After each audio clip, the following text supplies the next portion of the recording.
right, well, good evening and welcome to the University of Maryland, Baltimore, Washington Medical Center. I know many of you here. For those I don't, my name is Kathy McCollum and I have the privilege of serving as the president of this amazing organization.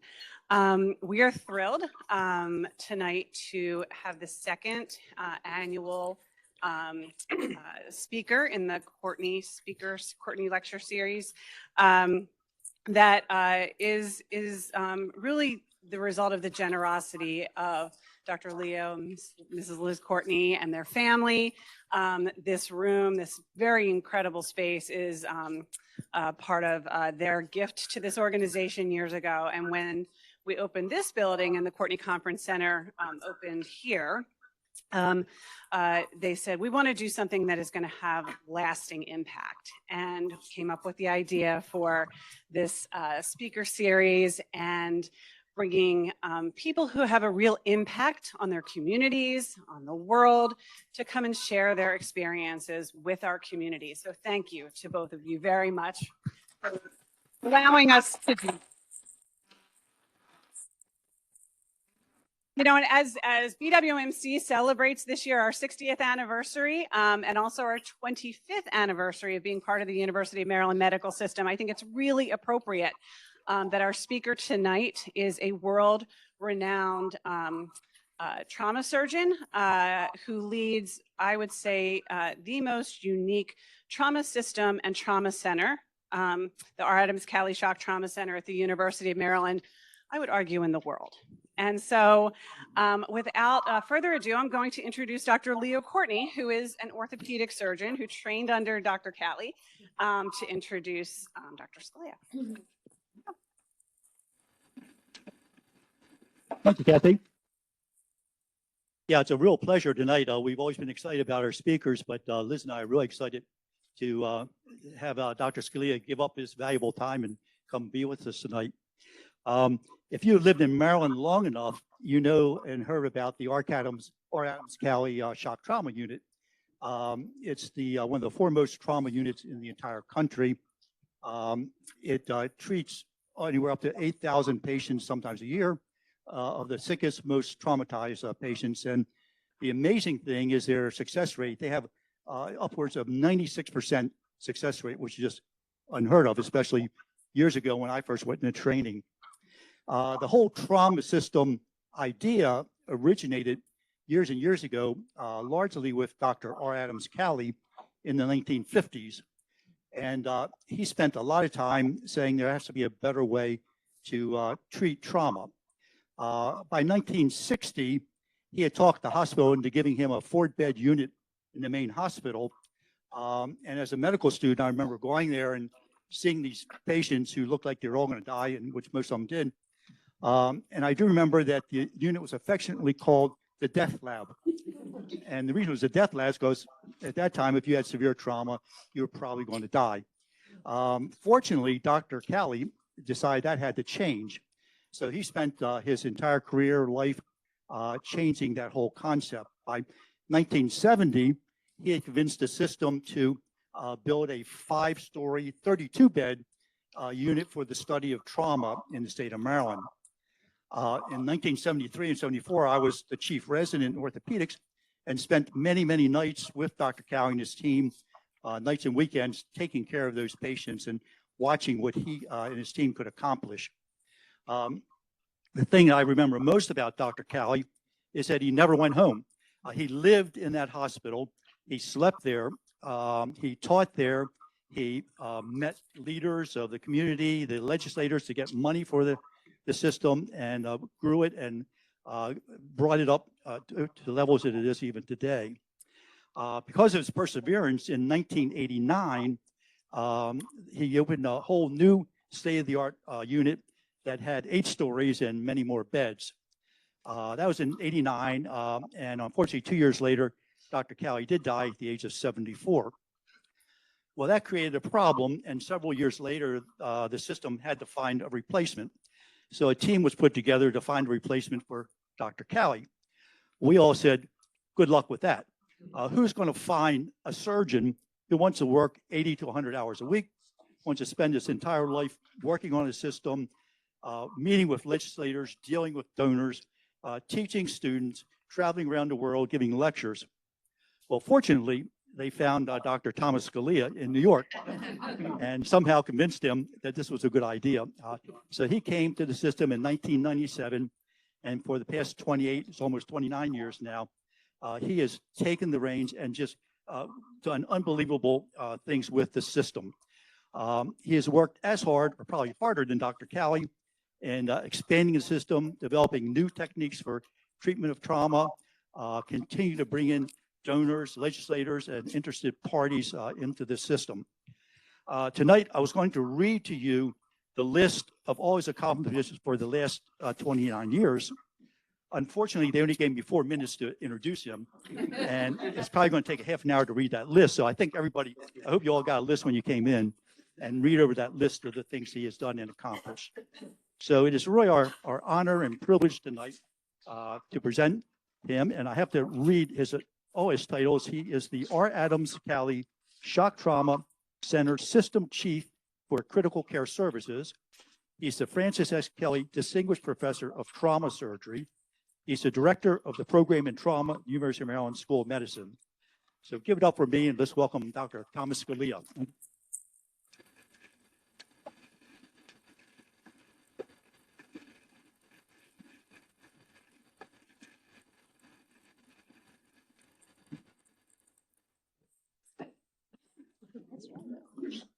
We're on.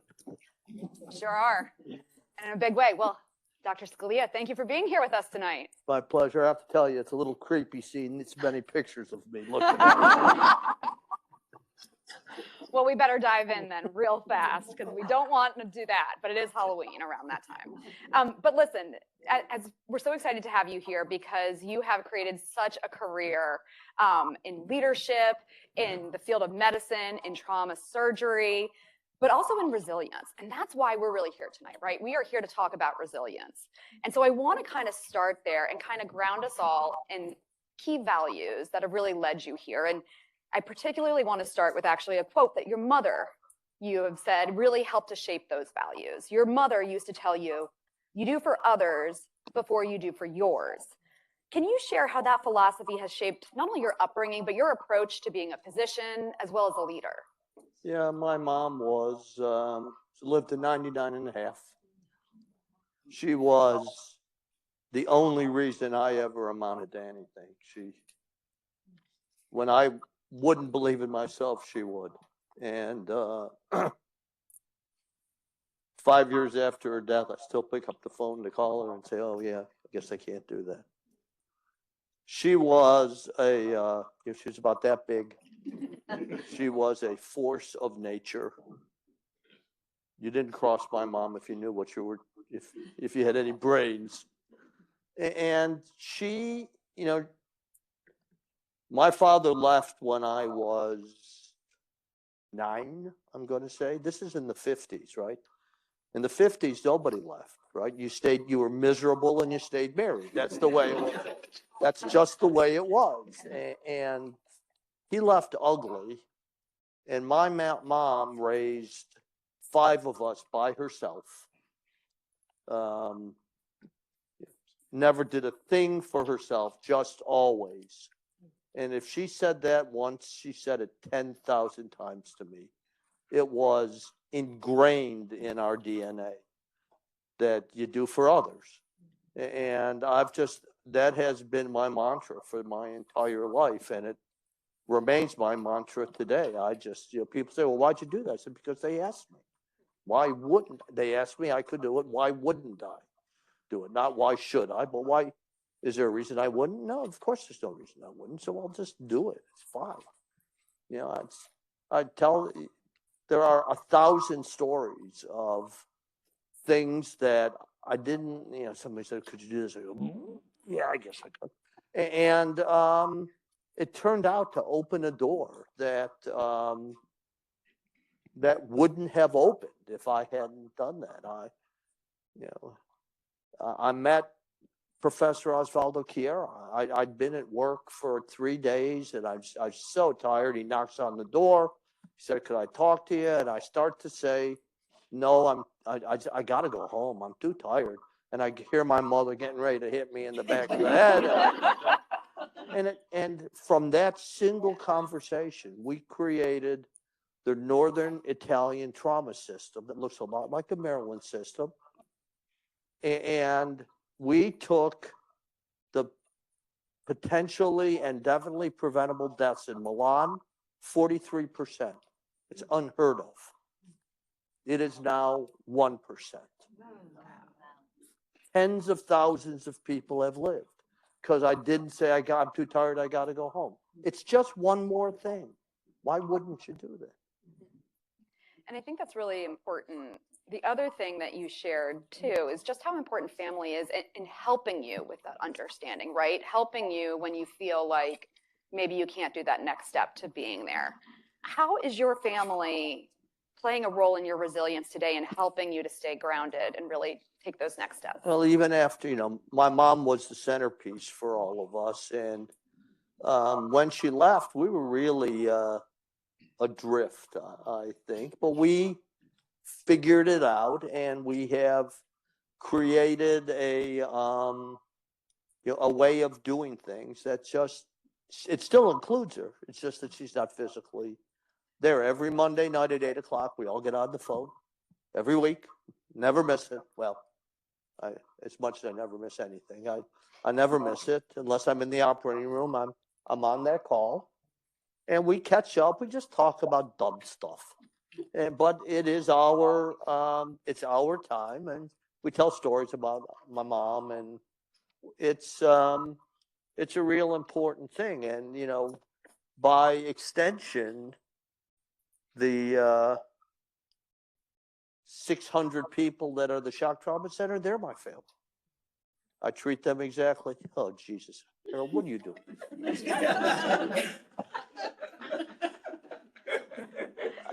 Even him.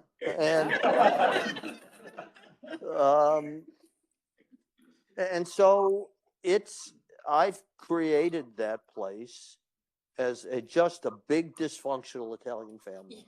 And that's who we are. We fight with each other, but it's, if there is a need, there's a line of people outside the door to help, whatever that is. You never ask twice there. And I love that. Well, so let's talk a little bit about this, big Italian family that you've got at Shock Trauma, because it is big. Just to kind of put it into perspective for everybody here, it is 347,600 square feet, 9 floors, multiple intensive care units, dedicated imaging and operating suites, and a coordinated transport network, including multiple helipads. What does it take to run an operation like that? I mean, that is massive. It's pretty big. I don't know. I'm a little different than Dr. Cowley. I don't go home, but I just don't sleep. And so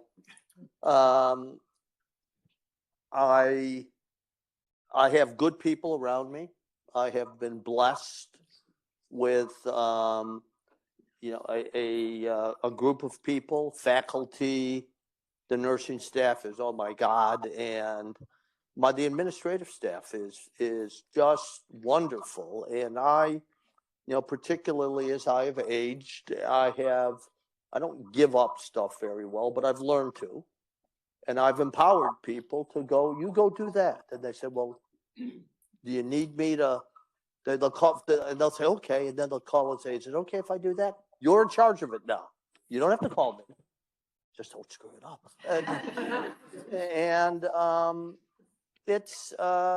So we've really created a group of people that run the enterprise, and everybody's got their part, and it works great. I think it works pretty well. I think it works great. Well, I would say so too, considering that you see somewhere between the ballpark of 6,000 to 9,000 patients every year, and you've got an impressive 96% survival rate. When we're thinking about these are people, life and death situations, absolutely critical care here, 96% consistent survival rate. Correct. What does it take to keep maintaining that high level of success? When somebody comes in and they're just terribly injured, and to do this well, you have to have a healthy amount of arrogance. You have to say, I'm good enough to do this. And when they come in, instead of, if you look and go, oh, well, that's bad, then, that you're done.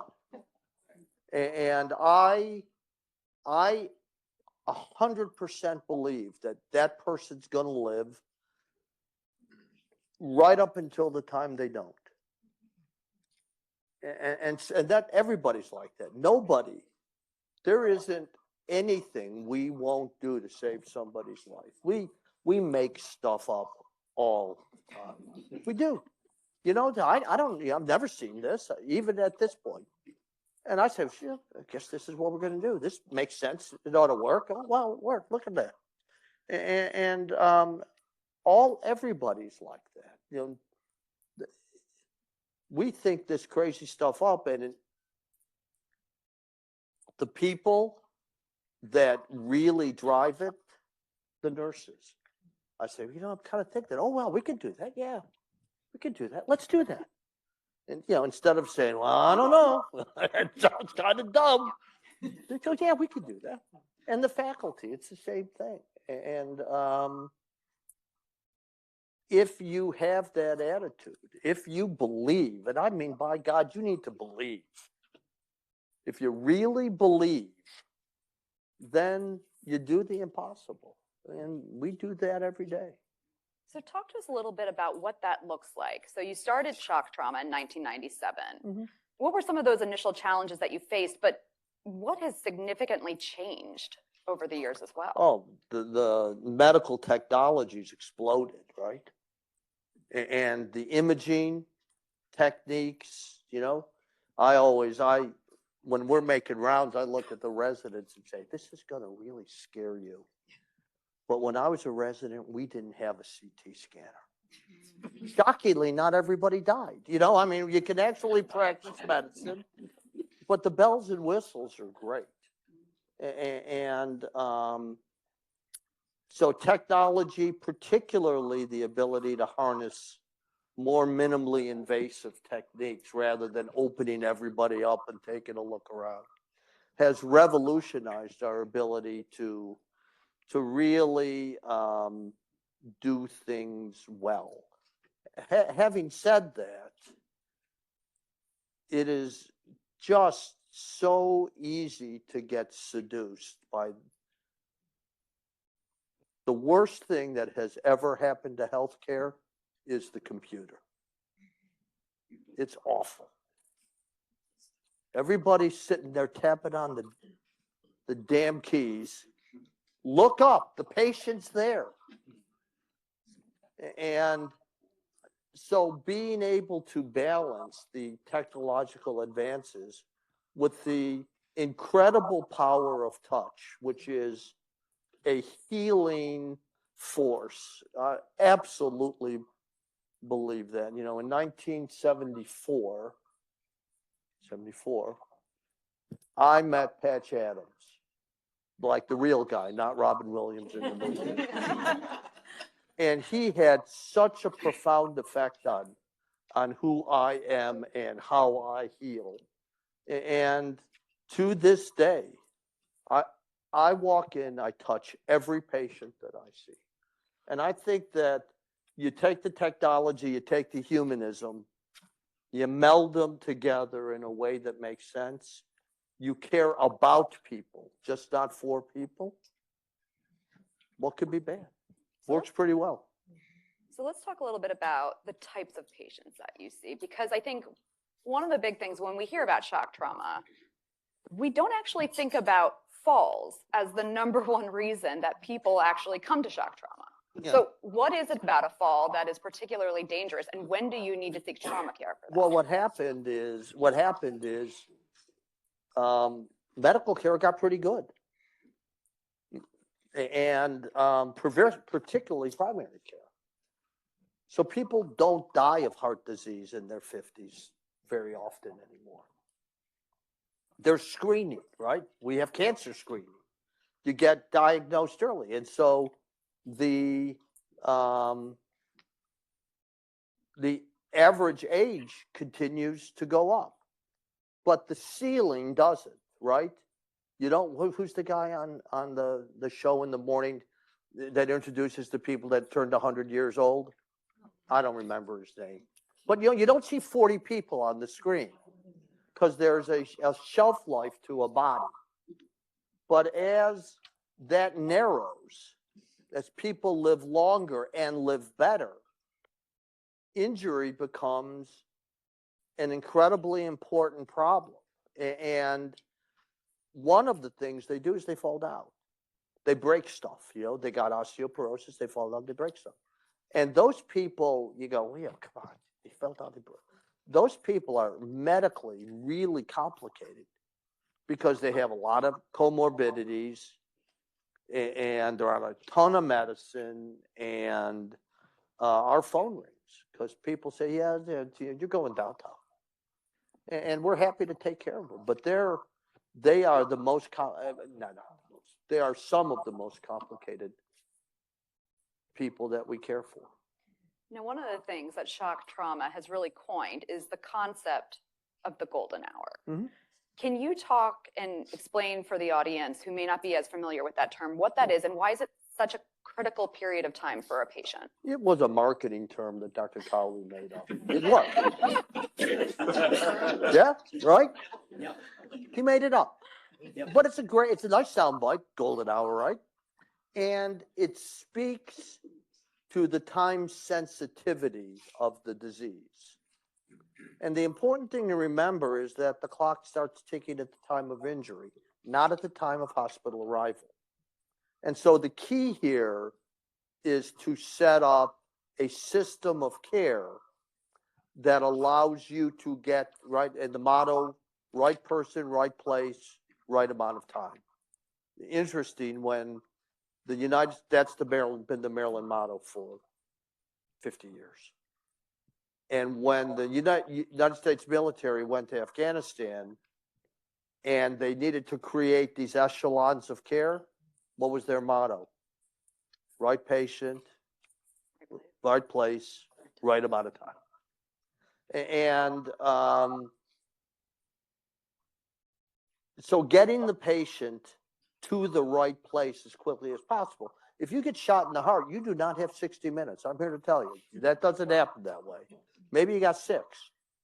But it is about getting you to definitive care, to the right place for definitive care, as quickly as possible.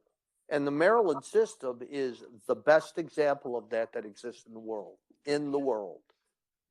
With the ground transport people, 35,000 ground transport, pre-hospital workers, and the state police helicopters, and regional trauma centers all over the state, and a system communication center that knows where all the helicopters are so it can dispatch the right chopper to get to you. And it's a really sophisticated system.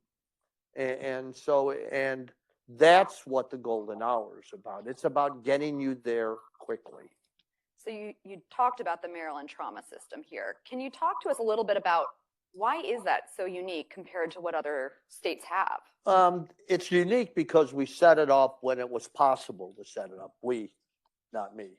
That was RA, right? That's what that is his legacy, is the system.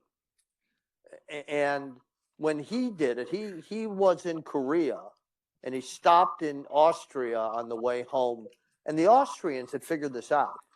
And it was really driven by the unions, because they learned, not surprisingly, that if you got hurt and you got good trauma care, you went back to work quicker and you were less expensive.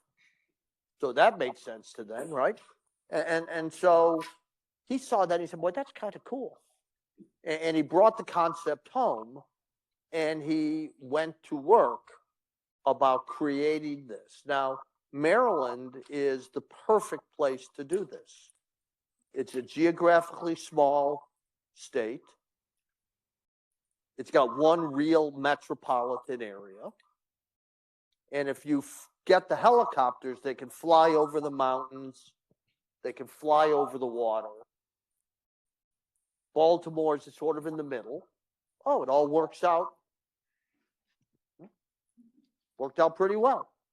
And the concept here is that you bring, most places would say, well, we got to have a level 1 trauma center there, and we got to have a level 1 trauma center here, and he did it differently. He said, I'm going to create a system to bring the patients to the Mecca. I'm not taking the Mecca to the patients. And so you set it up, we see, I don't know, 600 and something pelvic fractures a year, right? You saw it. That's what you saw when you were trained. Well, if you got a pelvic fracture, do you want to go to the place that sees 650 a year or the one that sees 6 a year? Well, that's pretty clear. And, we see 350 bad brain injuries a year. Same thing.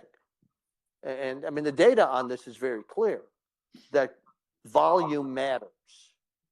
And so he brought all the volume down to the shop instead of bringing the shop out to the volume. And it's worked well. Now, back in the 70s when he started this, when MIMS was created by Governor Mandel in 73, nobody wanted this.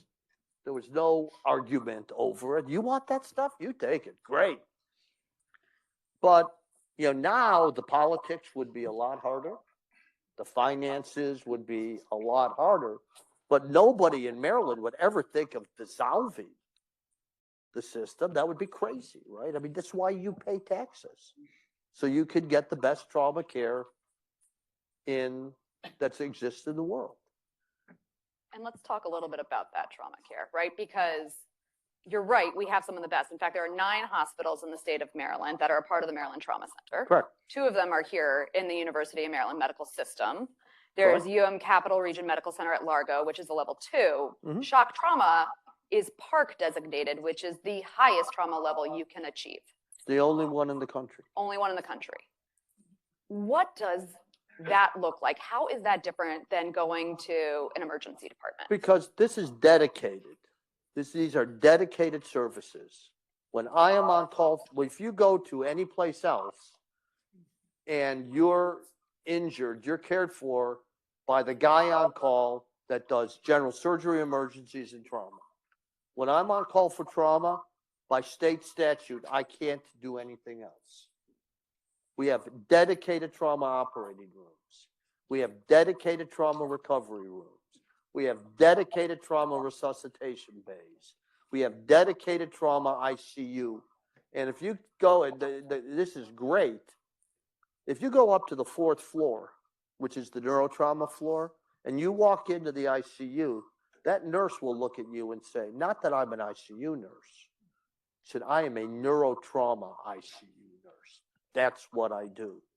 And they do that, and they're so skilled at picking up little changes that most people wouldn't see. They'll call me up and they say, just come here. This isn't right. Just come here. And I walk in and go, wow, it's not right. Right you are. I know that none of the numbers change, but it's not right.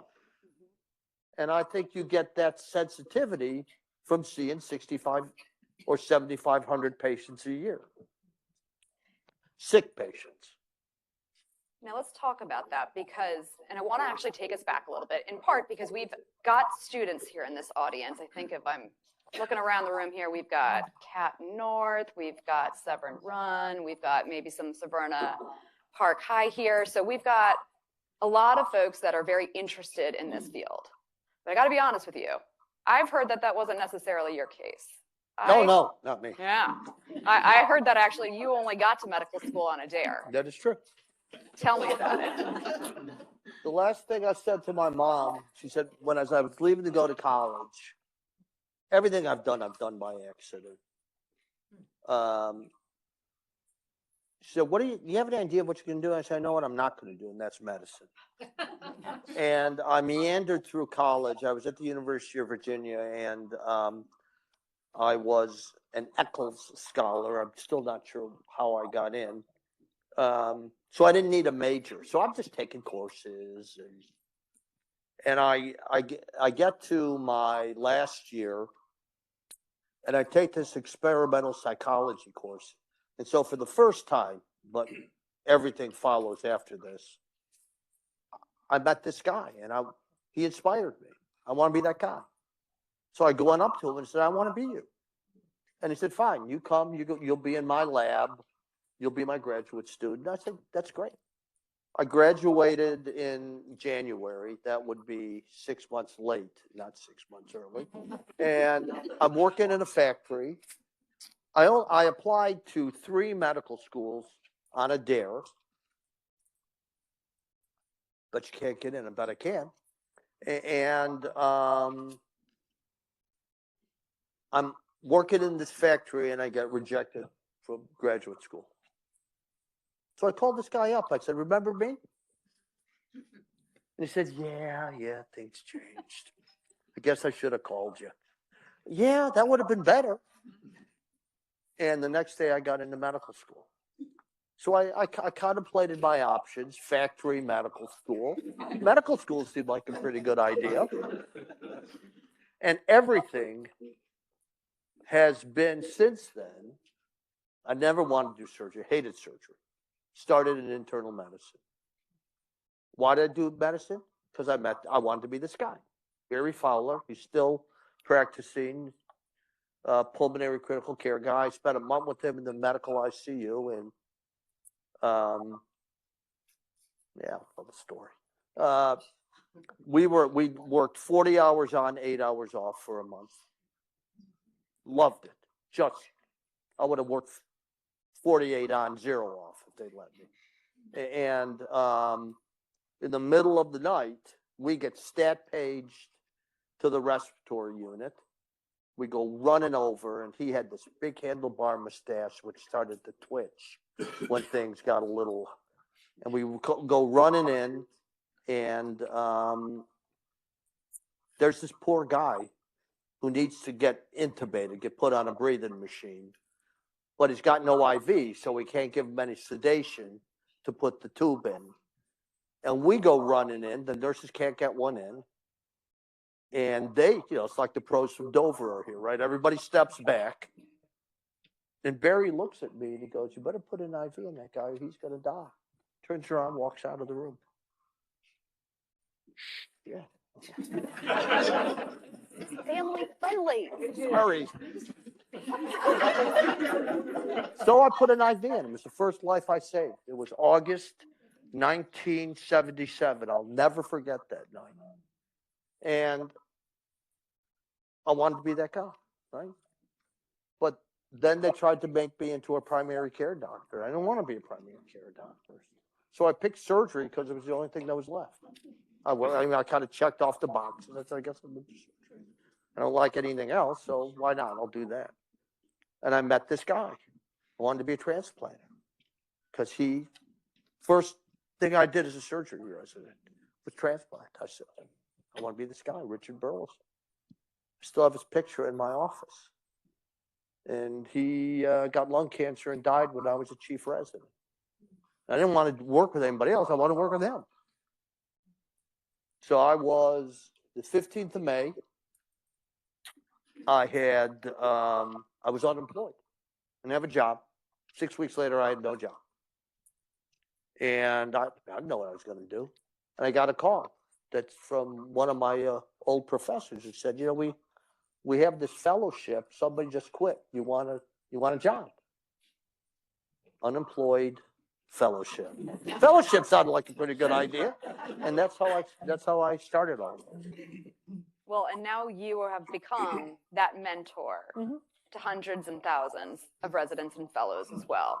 So for our folks in the audience that are interested in medicine and surgery, and frankly, even trauma care, what advice do you want to give them here and now, particularly advice that they're not going to learn in a classroom? Yeah, people tell you do this or tell you don't do that, and I think that's baloney.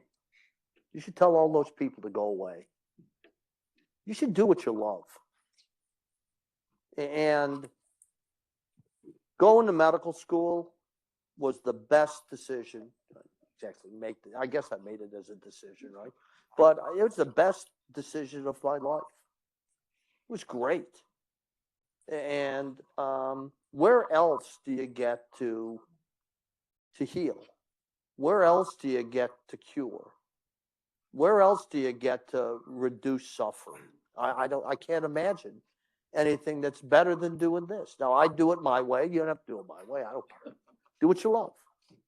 But if you pursue healing, and you can interpret that as broadly as you like, you will make the world a better place. Don't let anybody take your dreams away.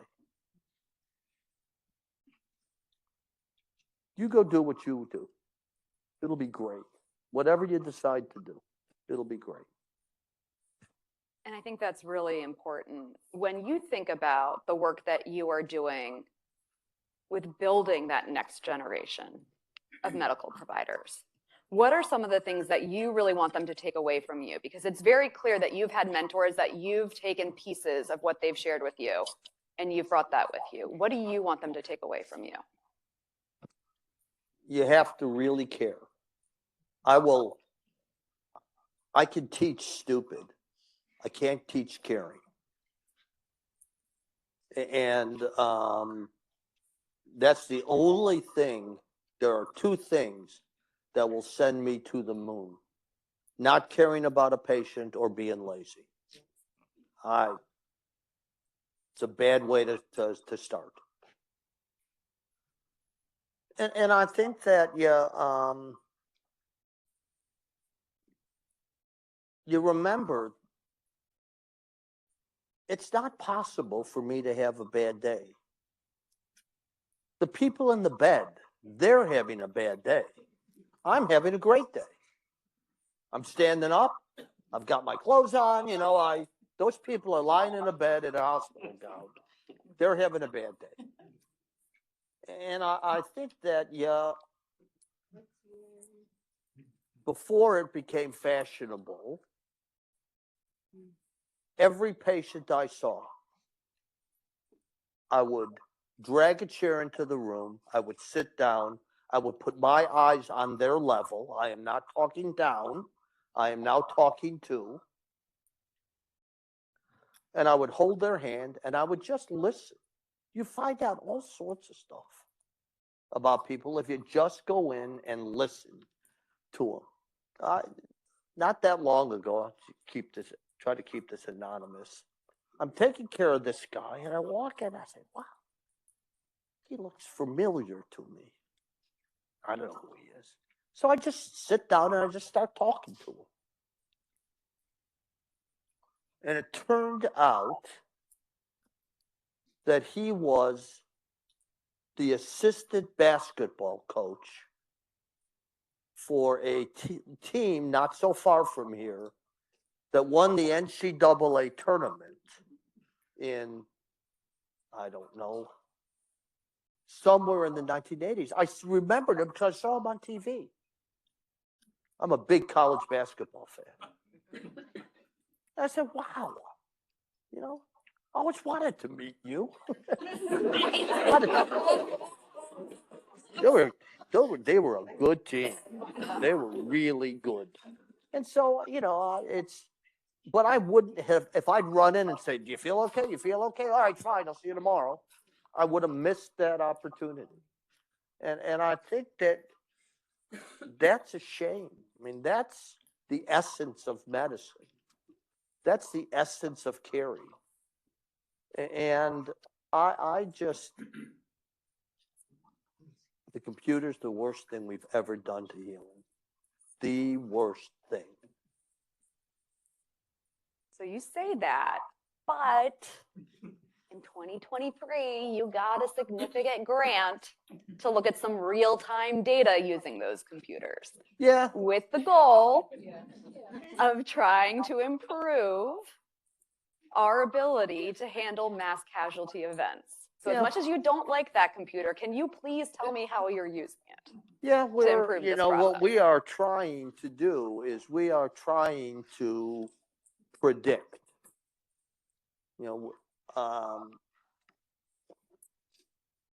particularly the pre-hospital environment is very chaotic. You know, lots of times the information transfer, the guys bring the patient in and they've got a piece of tape on their leg where they've been making notes. That's handoff. Great, okay. But it turns out, and we proved this, that there is,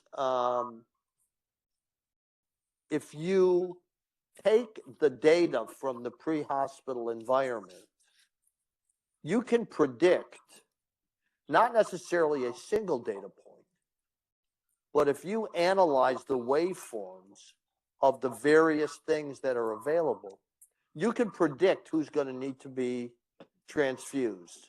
You can predict who's going to need an operation. You can predict who's going to need advanced care. You can predict who's going to need to be intubated. All right. So this is computer, but not a computer in the hospital.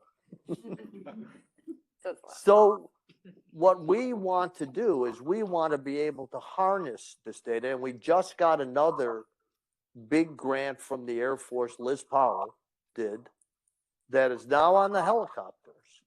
So we can beam that data from the choppers to our resuscitation unit.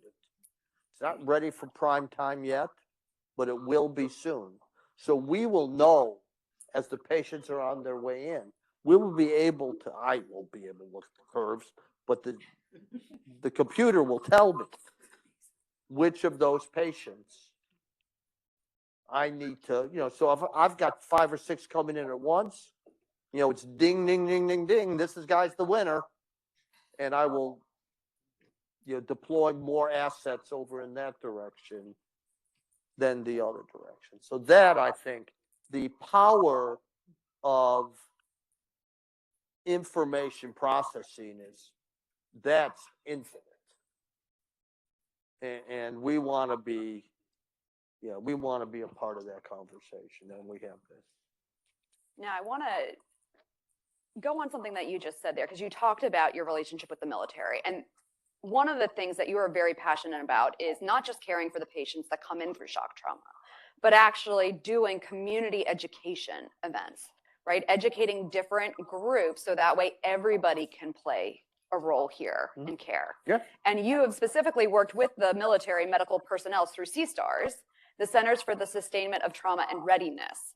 Can you talk to us a little bit more about how you're helping to prepare these combat medical providers for their, tours for these hospitals, and how is that benefiting both the military as well as the civilian communities? Yeah. The only thing that benefits from war is medicine. You learn a huge amount during conflicts. And we learned, this has gone 2 ways. In the early 1990s, there was a war on the streets of the United States when crack cocaine became available. And the place burned. I mean, the cities burned. Well, all of the stuff we learned there, the military took across the ocean in the first Gulf War. All of what they learned about the value of early transfusion, we brought back from Iraq and Afghanistan and have been using since, 2008, maybe 2010. And so there's this bi-directional flow of information. Now, what happened is when the first Gulf War, I don't remember the name we used to describe it, we got into this conflict, and it turned out that the United States made the decision to do this. They didn't have any medical assets. There were 2 people in the entire military, I think it was 2, that were trained in trauma. 2 surgeons. Now, the good news was that lasted a couple of weeks, right? But it got everybody to recognize we needed some sort of training, and that doesn't exist in the military. There are no military hospitals that see what we see. And so, we created these military civilian partners, was the term we used. And we did that with the Air Force, 2001. Same thing, some guy who I'd seen him around, said, I got to talk to you. I got to talk to you. He pushes me into a conference room. He's got a uniform on, so I say, yes, sir. I don't know the best. And he says, we got to train the Air Force here. I said, okay, fine. He said, I got this. So he's got his PowerPoint. We run through it. And so I go, well, yeah, sure. That makes sense. Let's do it. Sounds like a good idea to me. He said, well, it's not enough because nothing happens in the military unless you have a fancy name for it. Never get traction unless it's got a fancy name. I said, okay, you got a fancy name? He said, yes, Sea Stars. So yeah, that's fancy. That'll work. So that's how we made Sea Stars. And it has grown since 2001 to where we are now training, 400 Air Force men and women a year who come, and because there's this thing called the Walker Dip. So, you're at war and everybody's all prepared, right? Everybody's trained. But then there's peace. And although the trauma system gets disassembled, and now you got people leave the military, and now the people that come are not, and then you do it, and so you do it again. So to avoid this thing, this Walker Dip, we continued the sustainment training, and there are really three places. Miami does the Army, LA does the Navy, and we do the Air Force. And it has, I have been very lucky because I got to go to Iraq and Afghanistan and go help.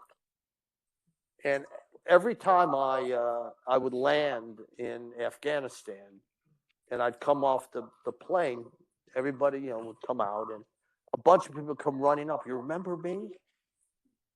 Yeah, no. He said, well, I was one of your Sea Star students. And the first day that I got here, we did this case, and it was just like the one I did with you, and I knew what to do. Bingo, right? Pretty cool. And that level of engagement, I know it saved thousands of lives in Afghanistan. The fact that they didn't have to learn when they got there, they were ready to go. And we're gonna keep doing this until such day as I get dragged out or I keel over, one of the two, and hopefully for many years afterwards. It's been a wonderful relationship, and I have been the personal beneficiary. I got to tell you, going to Afghanistan was one of the most impactful experiences of my life. It was. You've not seen humanity until you go to war and you see people in these terrible circumstances. Because when we were, I was there. We cared for everybody. We cared for the natives. We cared for the injured servicemen. And there was this one little kid. He's about 10 years old. And he had been terribly injured in a bomb. And his abdominal wall was all messed up, and his intestines were leaking, and just trying to fashion his wound care. And it was a Class A mess. And I took care of him for a bunch of time when I was there. Never once did I hear somebody say, why are we expending these resources on this kid? He's not American. This kid got up. He would make rounds with us. He got his IV pole. He's making rounds with us. Learned to speak English while he was in the hospital. And one of my partners went deployed. He was an Air Force surgeon. He called me up And he said, I'm going to close that kid's belly. I said, okay. He said, is it crazy? I said, yeah, but you still should do it. I mean, you can't live like this forever, right? And he said, I'm going to do it next Thursday. You're going to be around? You going to have your phone? Yeah, no problem. Kid did great. And went home. And the day he went home, I have pictures with him and Joe DeBose was the surgeon. And he told Joe, he said, you know, I know I've become an important part of here, but you guys will be okay without me. My family needs me. I think I'm going to have to go home. I mean, what a great story, right? I'll never forget that kid. And I think, you know, we're here today to really talk about resilience, right? And a part of resilience is recognizing when there are physical scars, but there can also be psychological scars as well from trauma. So can you talk a little bit about how shock trauma is really working with patients who have experienced a physical trauma to also take care of their mental health? Yeah, I'm going to say this is, you know, I try to, even at my advanced age, I try to keep learning stuff. And those seeds got planted in me by Patches 50 years ago. But there was this lady, Lori Punch, who was my fellow, and she moved to St. Louis and she's now a man, and LJ. And she really reminded us of she became an activist, and she reminded us of the psychological scars that go along with ballistic injury, gunshot wounds. And that really inspired us to put together programs to deal with the aftermath of violence. If you don't, you know, if you get shot and you don't have PTSD, I mean, why wouldn't you, right? What a terrible experience. Now, I can't imagine having that happen, getting cared for, and then getting sent back to the same place. I had a kid, young guy, who I took care of, was really sick after he got shot in the neck. He was in the hospital 6-8 weeks. Did not leave the house for a year. He said, I can't leave. He would come to see me, and that's all. Finally, one day, he said, I'm gonna do this. And he went out and got on the bus to come see me. And unbeknownst to him, the bus route took him right by where he was shot. Completely decompensated again. And so, you know, it's not good enough to sew them up. We need to care about all of them. And so we have a bunch of, we are continuing to work on both the prevention aspects of trauma and the totality of the cure for trauma, which involves, we need to reintegrate those people back into society. And many of them need various kinds of services in order to, whether it's psychological help or vocational. You know, you had a guy that got terribly injured, and he got a shot. He had a shot to his arm. And it took me, 15, 20 operations to get him fixed, his abdomen. And he's unemployable. Why? Because his job was to pick up heavy stuff, and his arm didn't work. So after all of that, his disability was an injury that, sort of along for the ride, except not anymore. So I got him a job at the hospital. He's great. Every time I walk down the hall, hey! And he's doing great. He sort of was reborn because now he's got a job. He's got a relationship. He's got a place he can live by himself. He's about 40, and you know that's all part of what it is we need to do to help take care of people. So we've talked a lot about the people that you've helped. We've talked a lot about the patients that you've seen, the residents that you mentor, the military members that you have trained, and you also have an extensive community outreach program for things like Stop the Bleed. Yep. Now, your colleague, Deborah Stein, has said that your legacy is in the hundreds, if not thousands, of professionals that you've trained who will go on to save countless lives. When you think about your legacy, what do you hope it will be? Not just for medicine, but for humanity. Yeah.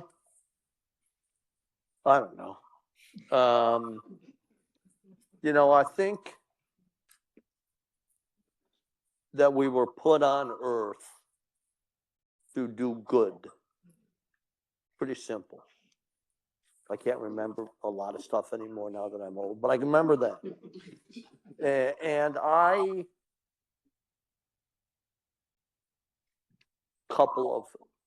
I'm in conference a couple of weeks ago, and somebody asked a question, and I start to answer it. And before I can answer it, one of my young partners that trained with us essentially steps in front of me and starts talking and answers it exactly with my words. I said, wow, I guess she was listening. And then that made me so happy. I just, I'm sitting down. You got this. And I think that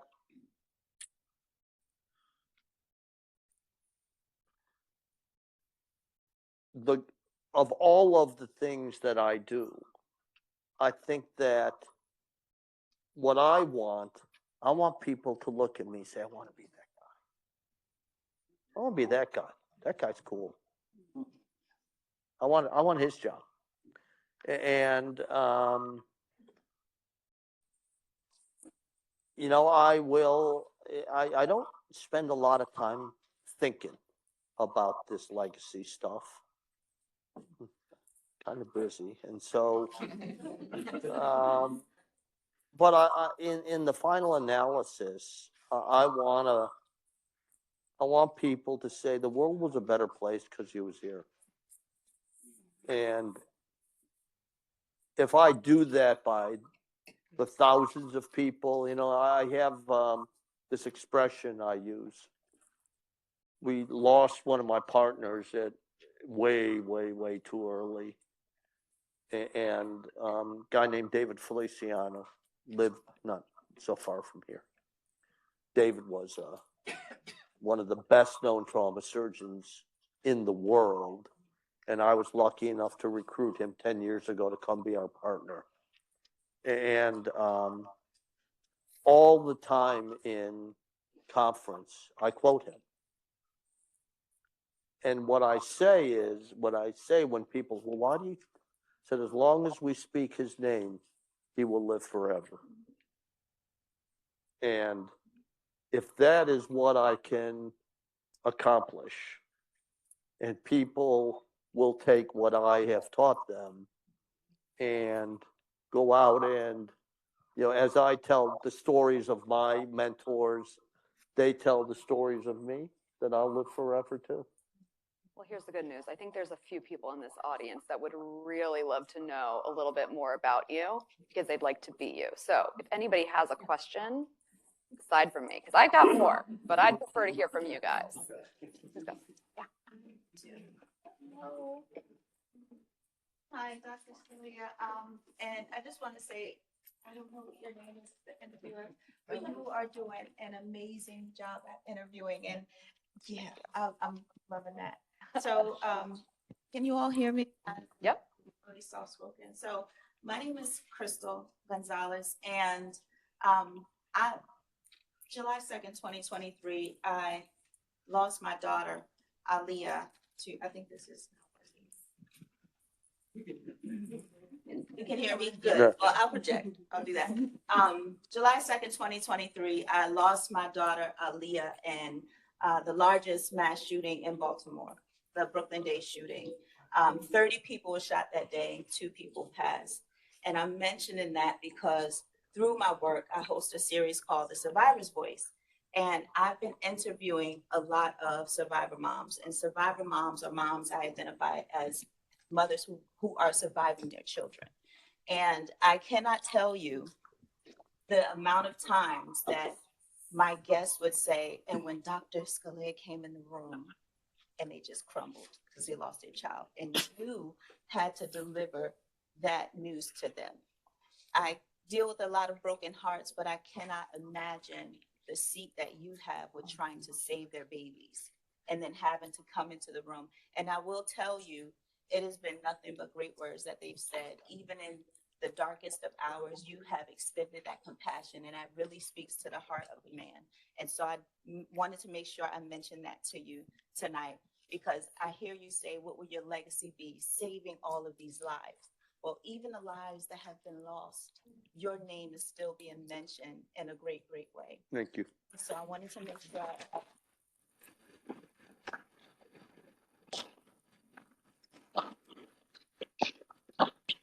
You know, I'm always impressed that when the news is good, I've got an army of people that want to go. But when the news is bad, I look around and I go, wow, where'd everybody go? So, And it's an important thing to, it's an important part of what we do is to console those who have lost. yeah, and your work is beyond remarkable. And again, I cannot even imagine what it is that you deal with on a day-to-day basis. Part of my work has been in the prevention side of it. So just last week, actually earlier this week, I was at the University of Baltimore School of Law where we were talking about crime justice reform. And everybody on the panel was talking about the after, right? The after the incident had occurred. And just last week, I was meeting with our superintendent of schools to find out ways that we can get some violence prevention education within our school system, in the form of our younger students having plays about reducing violence, conflict resolution, self-regulating, right? And you kind of have to teach our young people, hey, you can't shoot your friend.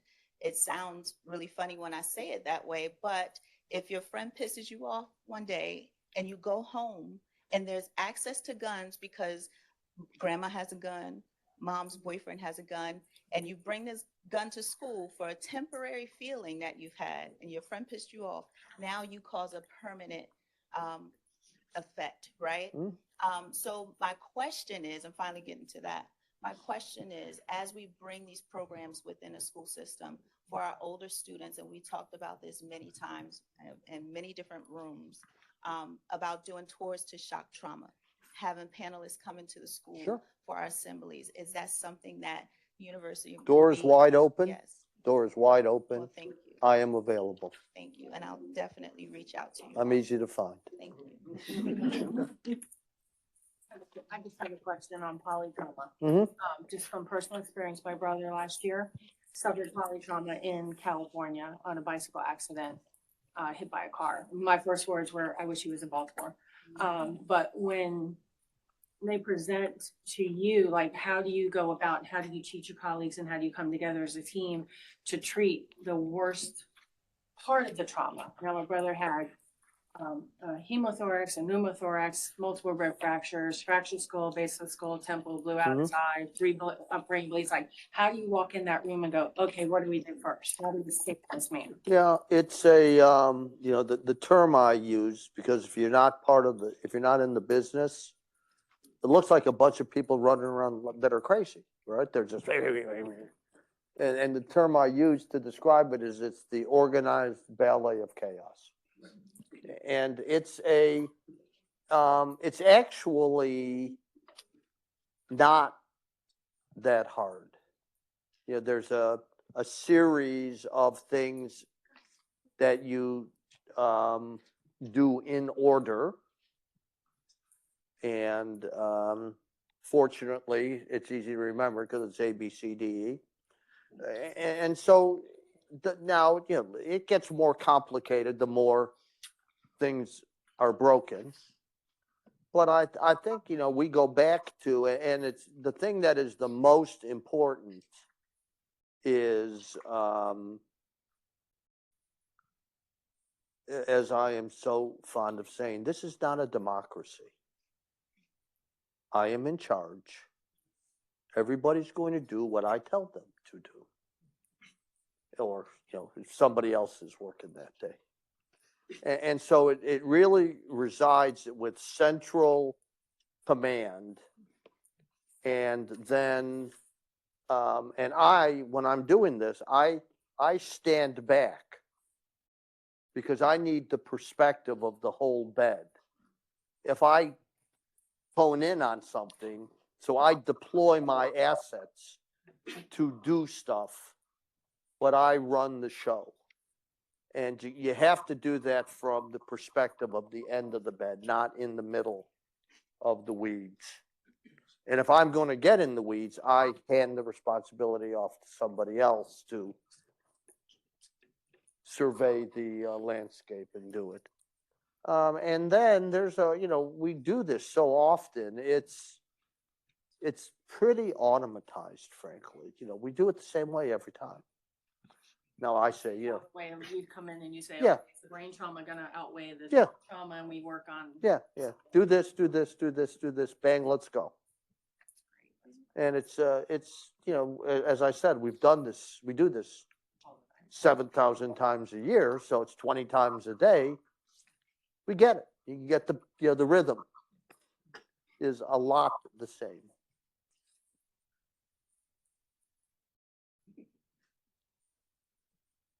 Other questions?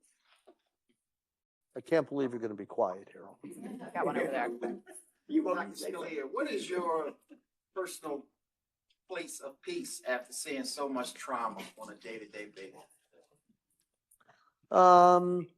Everyone that works for me has their own way. You know, it is, you can't do this if you are unable to compartmentalize your feelings. And I don't have the luxury of feeling bad or feeling sad while I'm at work. Because after I've gone downstairs and talked to that mom, the radio's going to go off and we're going to go back to work. And that person that's coming in deserves 100% of my focus. And so we each have a little place in the back where we store the bad stuff. And then everybody has their way of exercising the demons after we're done. When I was younger and I had knees, I used to run. I mean, like 10, 15 miles run. And when I'd get out to about 8 or 9 miles and the endorphins kicked in, I could physically feel the bad feelings start to go. After 2 knee replacements, I can't do that anymore. So I ride now. And I try to get to the gym every day, at least 6 times a week. Stevie, God love her, fits it in somewhere. It's time for you to go to the gym, go. And that I think really helps me maintain a perspective of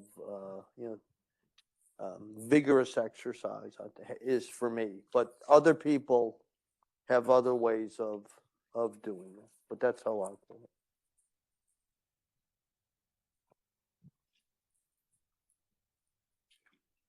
Yes.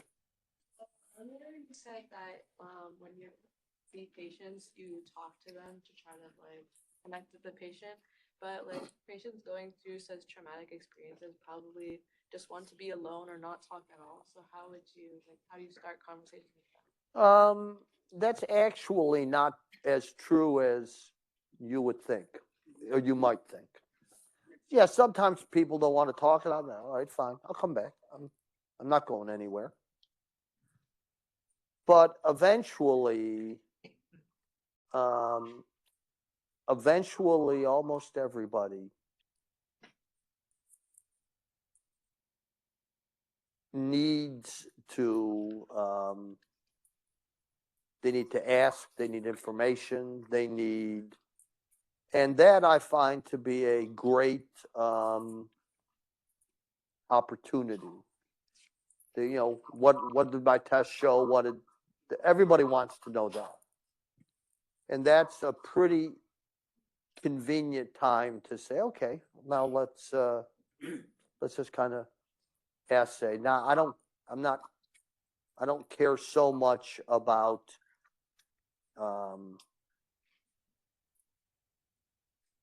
did the medicine work? I do care. Did the pain medicine work?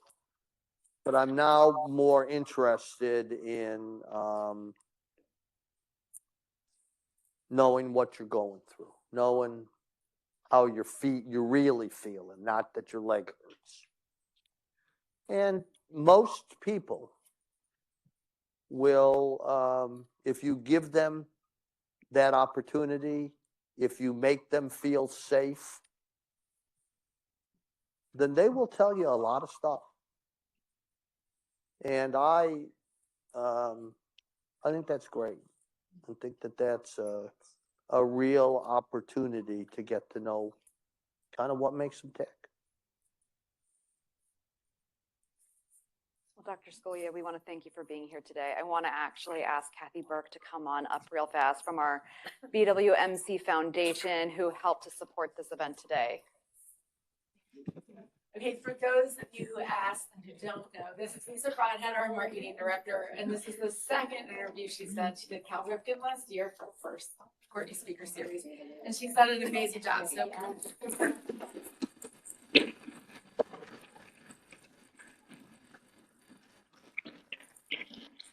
the Baltimore Washington Medical Center Foundation, I just want to say thank you for being here. I know we went over, but this is just really mesmerizing. So thank you so much for this amazing interview. And thank you, Dr. Scalea, for being here tonight. And thank you to Dr. Leo and Liz Courtney, who have made this possible. So stay tuned, and we'll have another one this time next year. But thank you very much for coming tonight.